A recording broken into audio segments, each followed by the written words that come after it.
everyone, welcome to my channel. Just thought I'd bring you today a quick tip on winged liner. So if you want to learn a few tips and learn how to do that perfect winged liner, go ahead and keep watching. So a lot of people always ask me how to get the perfect winged liner, and to be honest with you, it comes down to practice.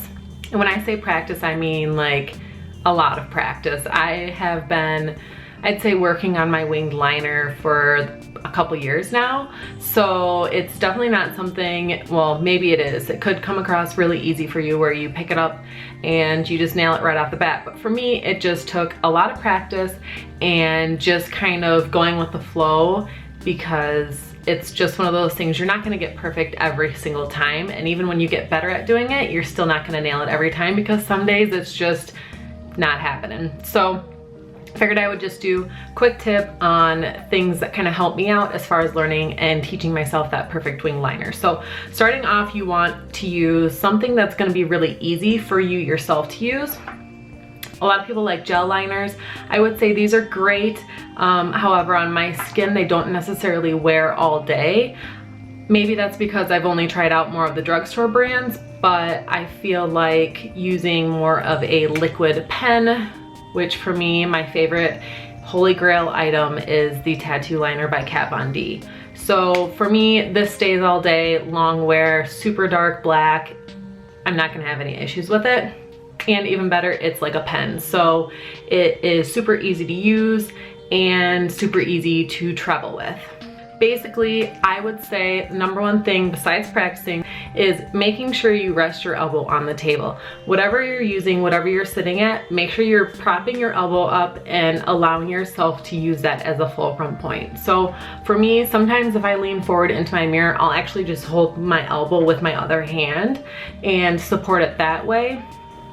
But either way, find something that's gonna steady your arm and your body. Another tip, hesitating. Don't do it. Once you decide and visualize where you're gonna draw that line, just draw it, because the more you hesitate, the more you're gonna screw it up.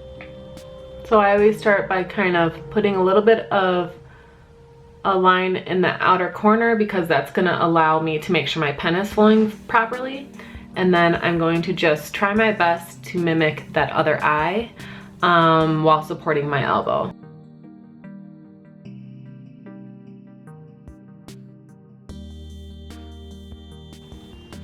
So there's my line.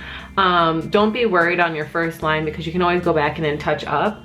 But then I'm gonna go ahead and draw it then and connect it to my lid.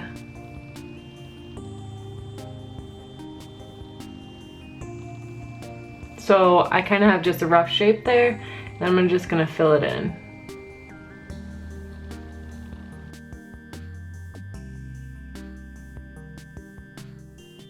As odd as it sounds, you almost have to kind of visualize exactly the sharp point that you want, and it'll just, I don't know, it'll help you draw it.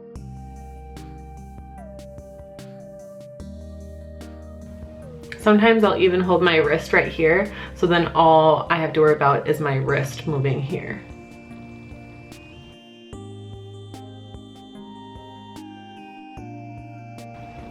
Another thing with doing winged liner is knowing exactly when to stop.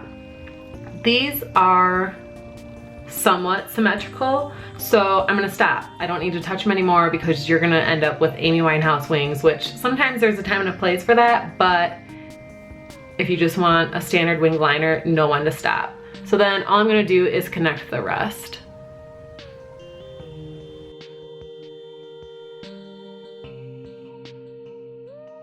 And again, using that table to help support you.